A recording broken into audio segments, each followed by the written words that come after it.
देवी को सच में जानना है तो उसके युद्धों को जानो। तुम भी मेरी तरह हो। अपने युद्धों में तप कर ही तुमने आकार पाया है। हर युद्ध के बाद तुम नए जन्म लेते हो। आओ, ऋषि मार्कंडे की वाणी तुम्हें मेरे संसार में ले चलेगी। सृष्टि से पूर्व, देवों के उदय से पूर्व, सर्वत्र केवल अनंत और गहन जल ही जल था। उसी क्षीर सागर में श्री हरि विष्णु अनंत शैया पर निद्रा में लीन थे।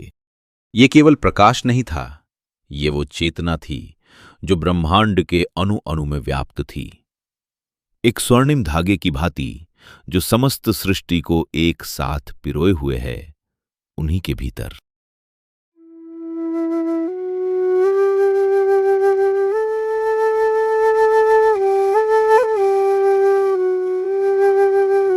श्री हरि विष्णु देवी की रची हुई माया और स्वप्नों में लीन थे। वे स्वयं महामाया में खो चुके थे।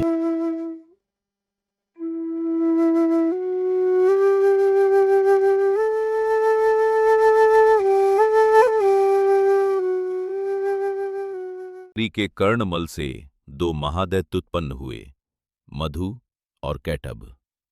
वे आदिम, विशाल और भयंकर असुर सृष्टिकर्ता ब्रह्मा वो को देखो, निगलने दौड़े।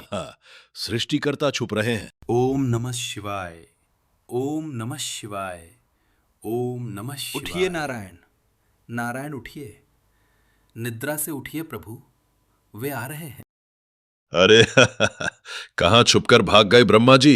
हे योग निद्रे, हे महामाये, तुम ही चेतना, तुम ही शक्ति, तुम ही निद्रा और क्षुधा हो, तुम ही सर्वस्व हो देवी।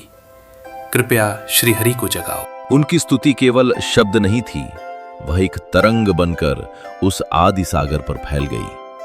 प्रत्येक लहर देवी के कानों तक ब्रह्मा की व्यथा पहुंचा रही थी।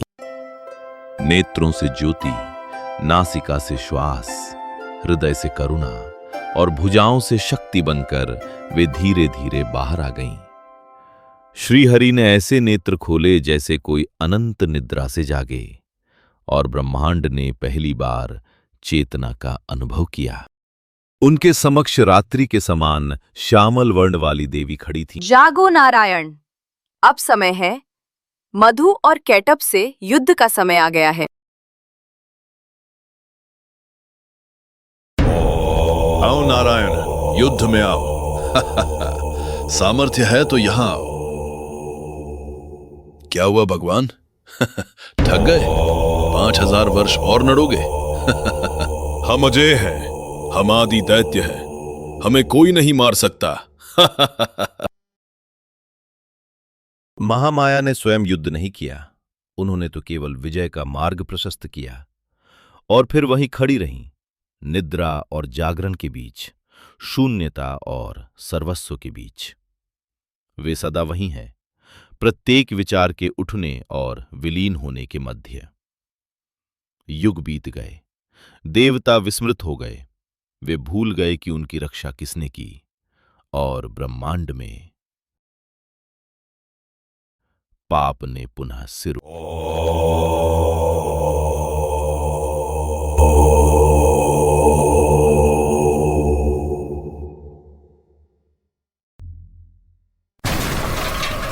स्वर्गलोक मेरा है, कहाँ है देव? इंद्र, स्वर्गलोक का नाश हो गया, भागो! स्वर्ग का स्वामी। अब मैं महिषासुर। 100 दिव्य वर्षों का अपमान। अंततः त्रिमूर्ति और देवों का क्रोध ज्वाला बनकर फूट पड़ा। शिव का रजत, विष्णु का नील और ब्रह्मा का स्वर्ण, सब मिलकर एक विराट ज्योति स्तंभ बन गए।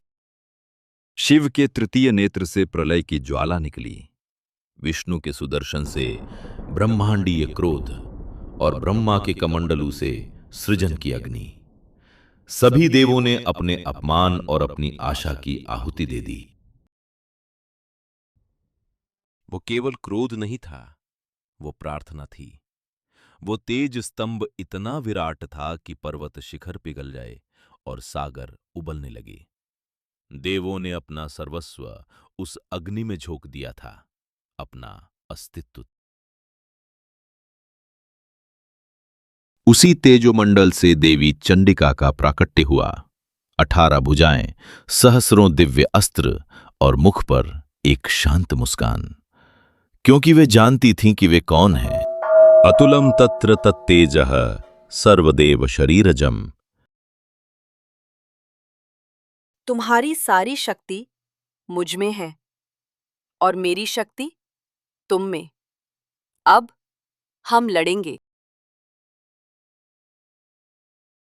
मैं आ गई हूं।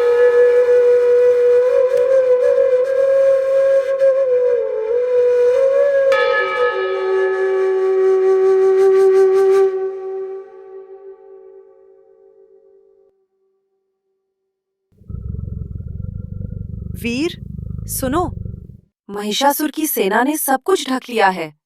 जहां तक रोशनी जाती है, बस उसके दानव हैं। आकाश नहीं दिखता, धरती नहीं, पेड़ नहीं। हम सबको मारेंगे वीर, एक एक को। अब मैं पूर्ण हूं। देवी ने अट्टहास किया, सिंह ने गर्जना की और पर्वत दरक गए।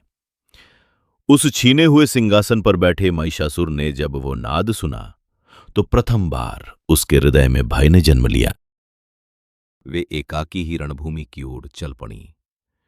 एक ओर देवी और उनका सिंह, दूसरी ओर लाखों की असुर सेना, और दोनों के मध्य केवल अदम्य साहस था। उनके सिंह के प्रत्येक पग से धरती कांप रही थी। वे एक स्त्री नहीं, एक संकल्प थी जो साकार होकर महिषासुर के सिंहासन की ओर बढ़ रहा था। आओ, युद्ध में आओ। कितने हो तुम? 1 लाख? 1 करोड़? मैं अकेली काफी हूं। कहाँ छुपा है महिषासुर? उससे बोलो, माँ आ रही है। कौन है? ये कौन है? ये नाद कैसा है? महाराज, एक स्त्री अकेली सिंह पर सवार होकर आ रही है। एक स्त्री? जाओ, सेना महिषासुर ने भेजो, उन्हें देखा। देख लेंगे उस अकेली उसके स्त्री को नेत्रों में भी। सत्य झलक रहा था। लाखों की सेना के समक्ष वे एकाकी ही पर्याप्त थीं। ये तो कोई साधारण स्त्री नहीं है। ये साक्षात हर हर महादेव।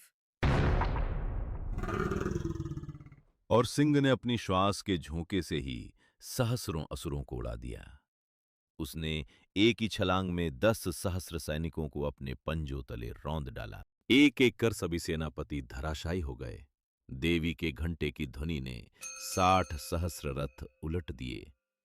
रणभूमि में उनके चरण नृत्य कर रहे थे, और जहां असुर गिरते वहां रक्त के कमल खिल उठते। उनका खड्ग विद्युत की भांति चमकता, उनका चक्र दुष्टों के शीश काटता, और उनकी गदा असुरों के व्यूह को चूर्ण कर देती। वह युद्ध नहीं, एक दैवीय नृत्य था। और भेजो, अपनी पूरी सेना ले आओ। नहीं, बचाओ! उस महासमर के बीच भगवती ने मधुपान किया। उनके नेत्र क्रोध से नहीं अपितु आनंद से प्रज्वलित थे, क्योंकि जिससे आप सेनापति प्रेम तो करते केवल हैं, धूल थे, उसकी रक्षा अब करना स्वयं कोई भार असुरराज नहीं, महिषासुर एक उत्सव रण है। है। देवी ने अपना पान पात्र रख दिया, क्योंकि अब महिष, वह उनके सिंह, ध्यान के योग्य नर, था। गज और पुनः महिष। देवी ने उसके प्रत्येक मायावी रूप को खंडित कर दिया, क्योंकि अहंकार अंततः अपने मूल स्वरूप में लौट ही आता है।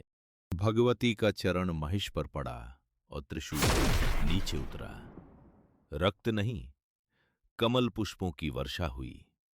जो देव मिलकर न कर सके, वह जगदंबा ने कर दिखाया, और ब्रह्मांड ने चैन की श्वास ली।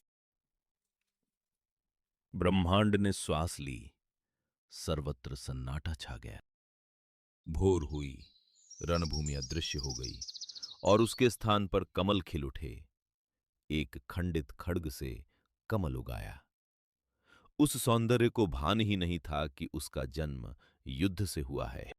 असुरों के टूटे शस्त्र कमल की डंडियां बन गए, और उनका रक्त ओस की बूंदें। युद्ध की स्मृति तक मिटा दी गई, केवल सौंदर्य शेष रहा। ये युद्ध नहीं था, ये प्रेम था। मैंने तुम्हें तुम्हारे अहंकार से मुक्त किया पुत्र।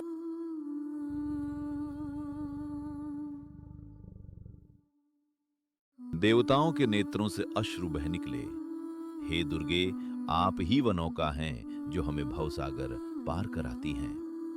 जिस हाथ ने त्रिशूल धारण किया था, उसी ने अब देवों को अभय दान दिया।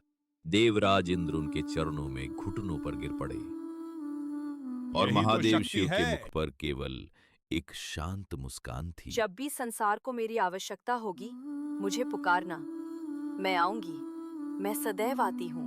जब जब संसार में दानवी बाधा उपस्थित होगी, तब तब मैं अवतार लेकर शत्रुओं का संहार करूंगी। तुम्हें बस पुकारना